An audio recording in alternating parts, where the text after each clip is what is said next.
UGM pun nggak akan berani membuka karena itu privasi itu.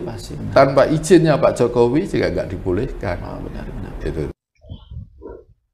Gimana? Makanya.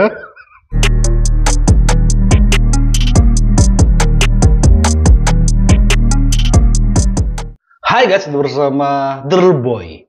Setelah sebelumnya kita membahas mengenai Dian Sandi, kan dia nyepil kan, saat saya kerja di NTB, dia ketemu sama salah satu teman Pak Jokowi. Ini dia yang akan kita bahas. Soalnya dia betul-betul menunjukkan bahwa Pak Jokowi bener-bener kuliah di UGM. Oke, Rosrio, Tifa, Rismon, Fadila, Egy, Amin Rais, siapapun kalian, tonton ini, dengarkan ini. Langsung aja guys, ini dia resminya. Saya pengen tahu nih Pak, kronologinya Pak ya.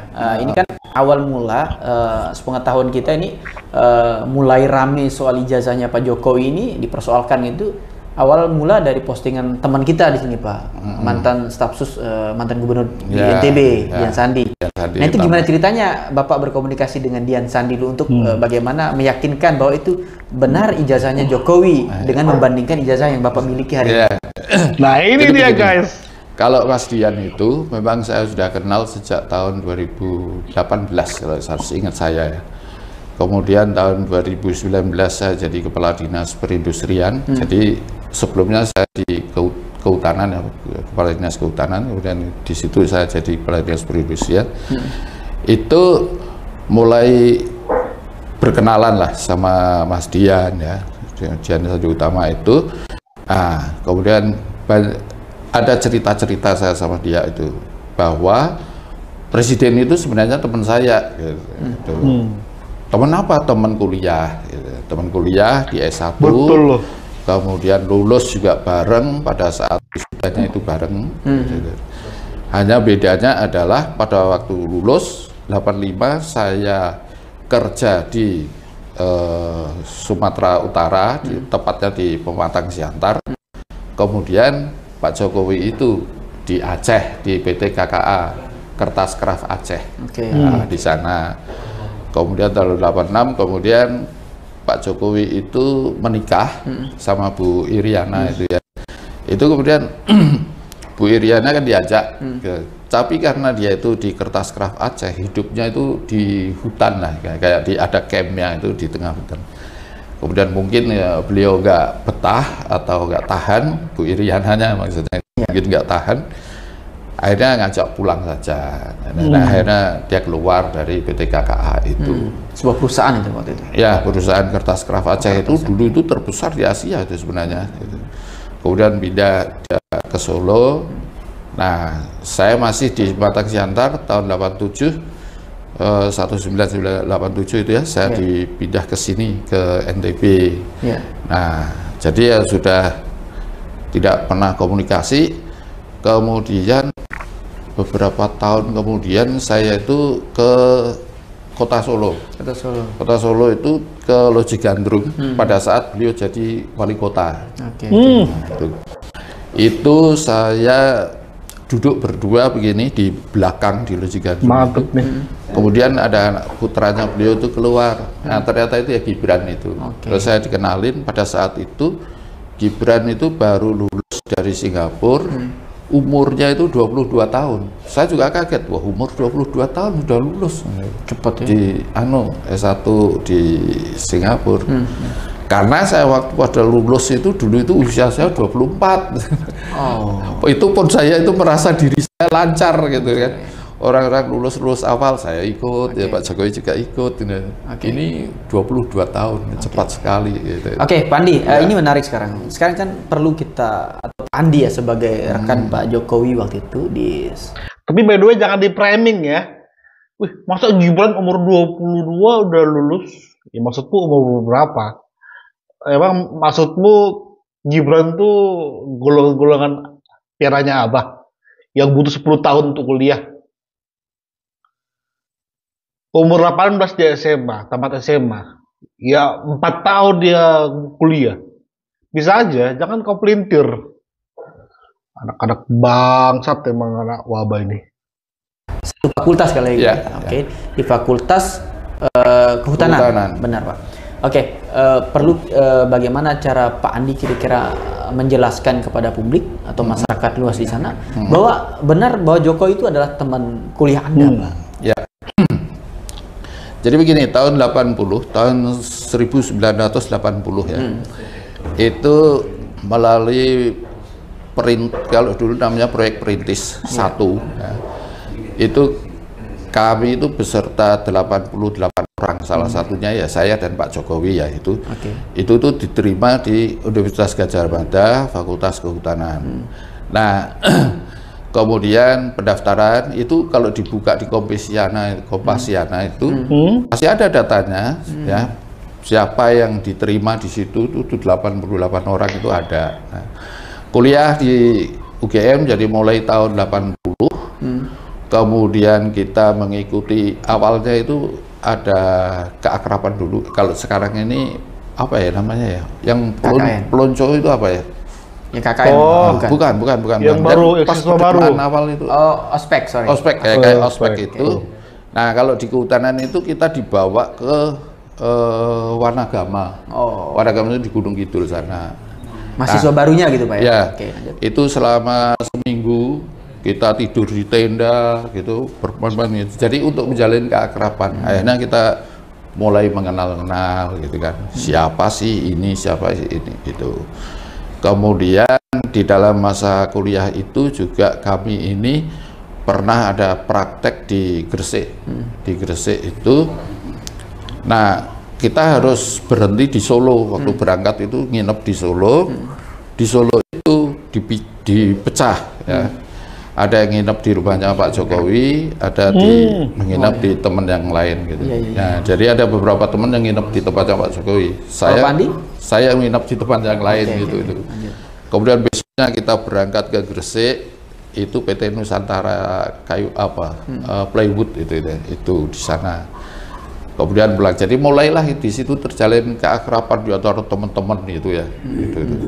Terus kemudian dilanjutkan lagi kita praktek selama 1 minggu di Cilacap, di Batu Raden. Nah itu juga semakin mengakrabkan karena kita itu hutan kita itu kan ada di laut juga. Itu kita melihat di Cilacap hutan mangrove, kemudian di Batu Raden banyak di gunung kan gitu. Nah setelah itu ya kita sudah menjadi saling mengenal gitu ya. Nah ada cerita sehingga saling mengenal, nggak kayak Roy Suryo. Setiap ada yang kuliah, ijazah lu asli atau palsu?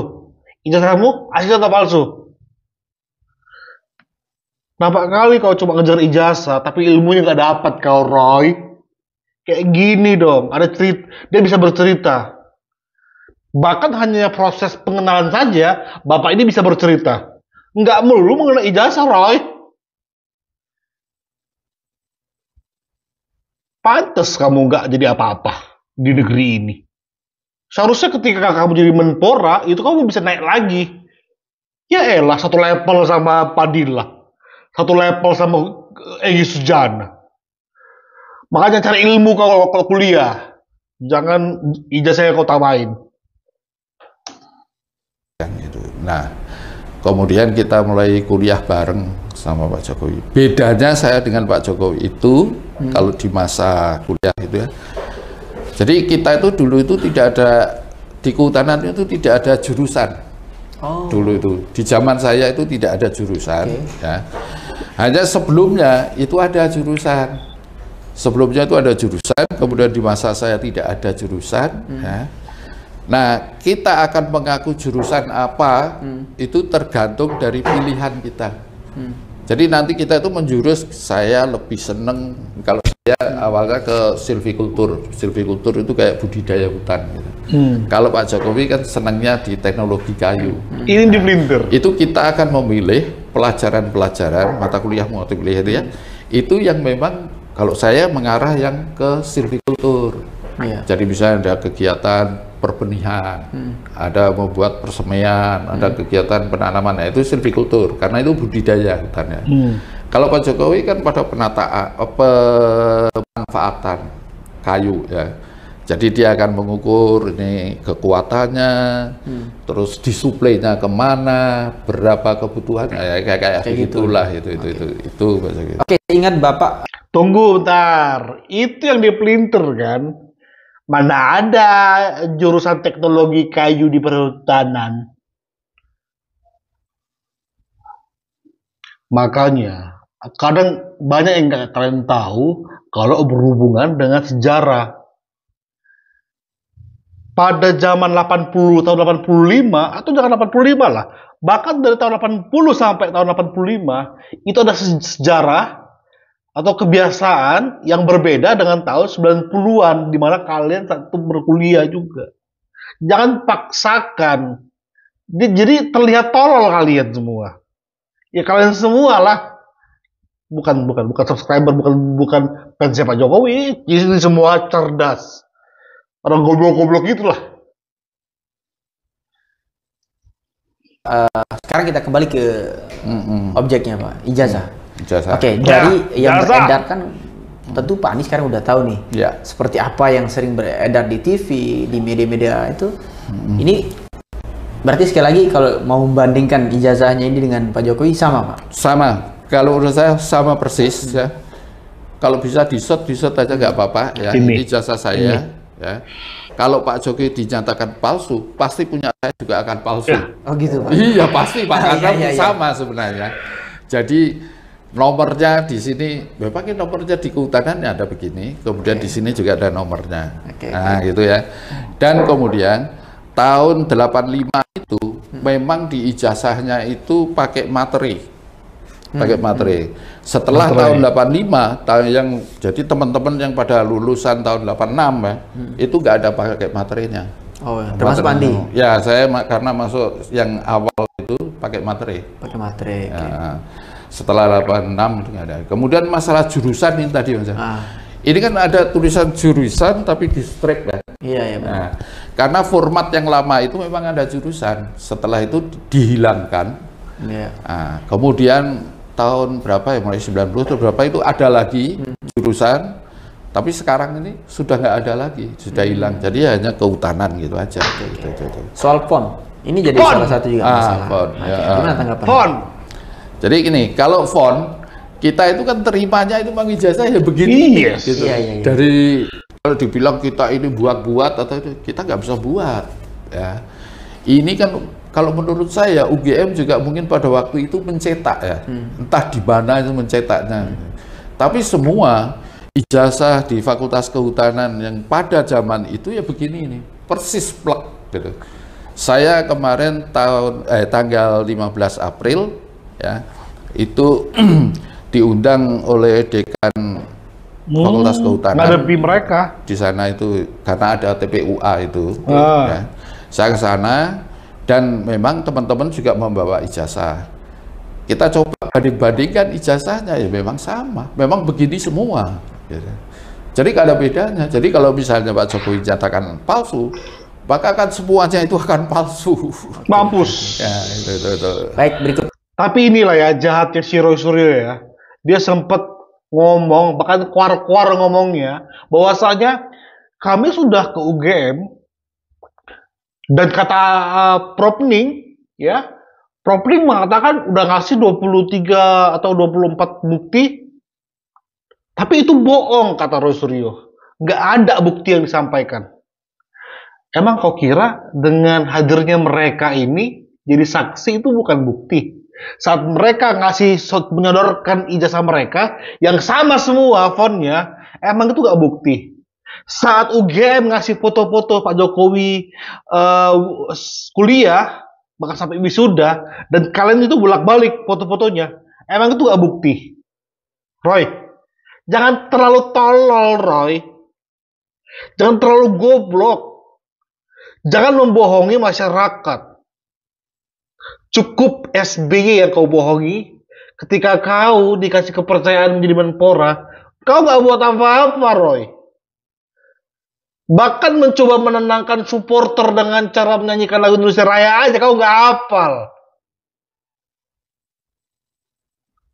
Lalu kau bilang, aku UGM. UGM malu, Roy. menghasilkan mahasiswa yang gak hafal lagu Indonesia Raya. Malu UGM.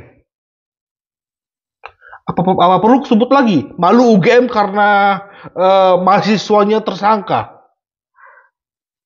Aku sebut lagi, Roy, bahwa mahasiswanya perkara panci aja harus dibawa pulang. Jangan fokus ke ijazah, Roy.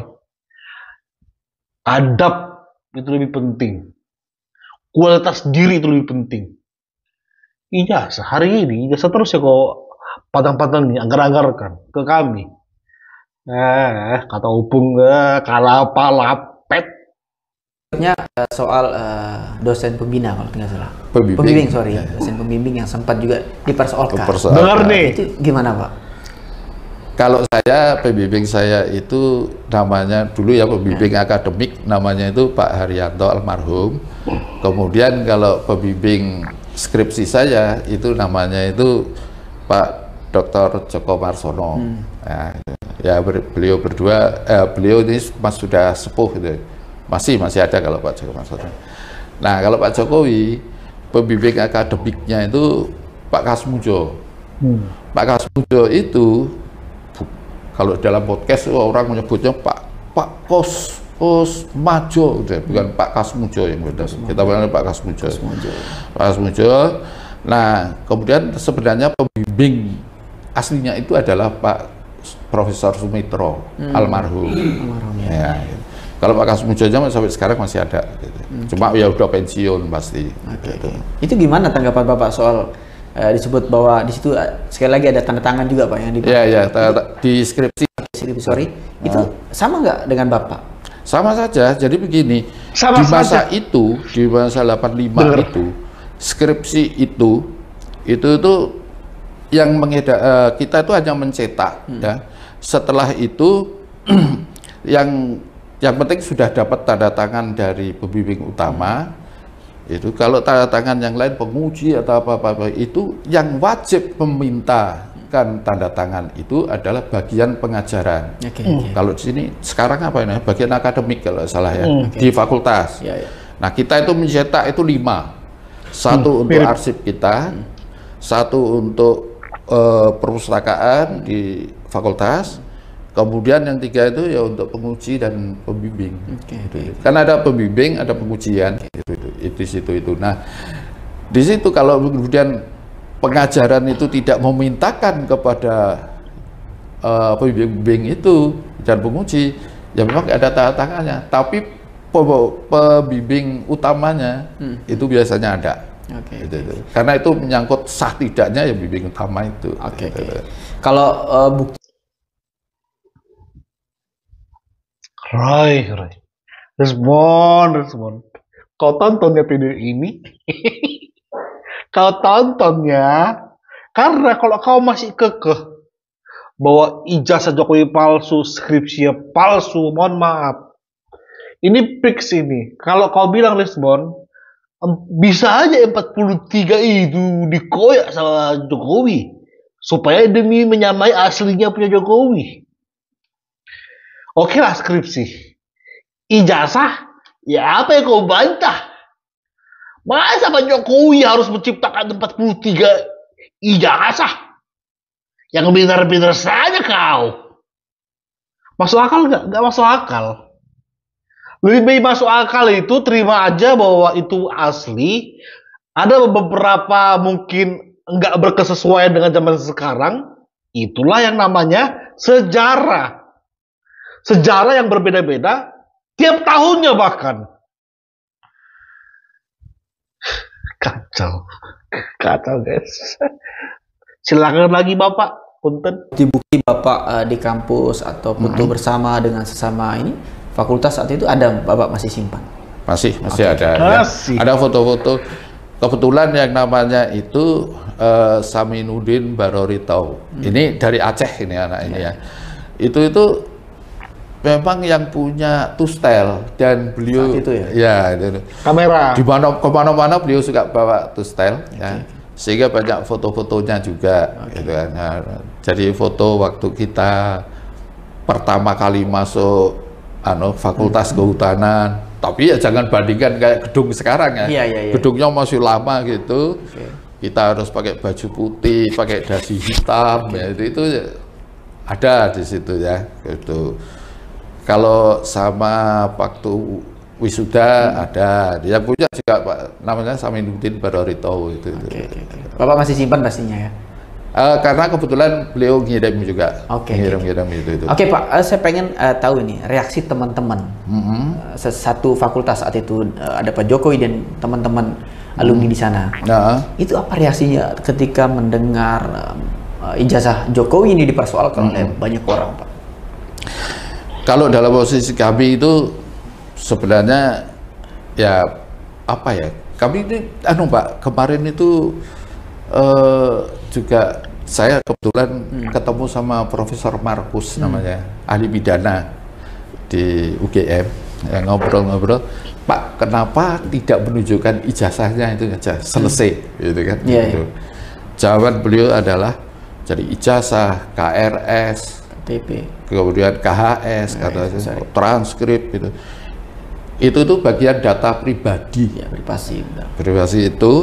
Jadi kalau mau dibuka itu ya tergantung pribadinya mengizinkan atau tidak. Kalau nggak diizinkan ya memang nggak boleh. Itu kan. Ya terus bagaimana? Apa kita mau memaksa oleh Pak Jokowi buka gitu? Nggak bisa. UGM pun nggak akan berani membuka karena itu privasi itu. Tanpa izinnya Pak Jokowi juga nggak dibolehkan. Itu. Gimana? Makanya jangan menggerutu ketika UGM nggak mau ngasih apa-apa. Ya itu punya Pak Jokowi kok. Yang boleh kau dapat adalah yang di perpus karena itu milik umum. Gimana? Mereka kekeh pengen dapat semuanya. Pas dikasih bukti-bukti yang menunjukkan bahwa Jokowi kuliah di situ, mereka tolak mentah-mentah. Mereka anggap bahwa itu bukan bukti. Bahkan mereka koar-koar mengatakan bahwa UGM nggak ada ngasih bukti. Kan kacau ini. Ini kalau aku UGM, aku jahat ya. Nggak peduli kau alumni dari universitasku. Aku lapor-laporin itu orang yang sudah fitnah. Ada banyak bukti videonya kok. Yang mereka melihat foto-foto Pak Jokowi, apalagi si Tifu itu. Dia melihat kok foto-foto Pak Jokowi waktu kuliah. Masa dibilangnya pas keluar UGM nggak ngasih bukti? Bukti apa yang kau minta? Bukti apa yang kau minta? Kata si Rismon. Kita Ini kemarin karena saya juga ketemu sama Profesor Warning, Wakil Rektor 1 UGM. Beliau juga memberi keterangan seperti itu. Tapi kalau dibilang adakah data itu ada, pasti ada. Dan waktu dinyatakan kalau gitu kita gugat sampai ke pengadilan, UGM juga menyatakan siap, silahkan mau digugat di mana saja, mau nasional maupun internasional. Wih, oh my God. Tapi kalau misalnya kita nunjukkan buktinya, nggak bisa karena itu privasi kan. Benar. Sepakat kalau itu. Oke, yang pengen saya tahu juga Pak Andi, setelah ada isu ini atau berita tentang ijazahnya Pak Jokowi yang diungkit-ungkit ini, apakah Pak Andi pernah dipanggil oleh UGM untuk mendiskusikan soal ini, atau karena ini kan udah sekian puluh tahun Pak, ijazah yang lama, dokumen lama yang harus kita coba gimana Pak? Jadi ini kan meledak yang di 1 April itu gara-gara tulisannya Dian Sandi itu ya. Kemudian tanggal 15 April itu ada judul Geruduk UGM gitu kan. Gitu. Salah satunya ke Fakultas Kehutanan gitu ya. Nah itu saya mendapat undangan dari dekan Fakultanan di ini UGM gitu ya, untuk ikut hadir. Kemudian saya hadir di sana. Dan pada saat saya salaman sama Dr. Tifa langsung mengenali saya, Pak Adi Pramaria. Ini ngerti deh. Dikenal. Ya, jadi kenal. Saya pikir kemudian saya tanya kenapa kok bisa tahu? Ya karena fotonya Bapak yang beredar dengan foto wisudanya itu nggak berbeda. Gitu. Oh, lihat. Terus jadi itu kan memang saya juga ikut hadir di sana. Ya. Kemudian lihat ini, Tifa, maaf, Tifu, lihat ini. Orang yang kau tuduh Jokowi punya ijazah palsu, lihat ini, punya teman dia, teman kuliahnya, yang berkesesuaian dengan foto yang kau lihat. Yes, ini bukan bayaran ini, asli teman kuliahnya. Paham kau? Ngerti kau sekarang? Ngertilah, masa enggak? Cuma karena kau bodoh, ya kau pura-pura gak ngerti. Atau memang kau sengaja tuh gak ngerti, hanya demi ini perintah Walid. Siapa Walid? Ya Abah. Makanya aku lebih suka gini. Ketika Walid ngomong ke Tifa, Walid nak Tifa boleh? Boleh Walid, boleh. Di mana? Oh my God, ini makasih Bapak, teman Pak Jokowi. Punten, makasih banget buat keberaniannya yang mencerdaskan semua orang. Ini ya hoax yang terus disebarkan. Pak, terima kasih sudah bergabung. Walaupun Bapak gak bergabung dalam YouTuber Nusantara, tapi Bapak bergabung dalam membela kebenaran, menyuarakan kebenaran melawan hoax. Terima kasih Bapak. Orang-orang yang berjuang untuk melawan hoax, saya kasih respect yang besar. Guys, terus kita akan kawal perjuangan kita ini, ya, sampai orang-orang musuh-musuhnya Pak Jokowi, bukan musuh lah ya, pemburu ijazah ditangkap. Berapa? 8 tahun, ada yang bilang 10 tahun, ada yang 12 tahun. Nggak usah lama-lama, 6 tahun saja lah, cukup lah. Thank you, bye-bye.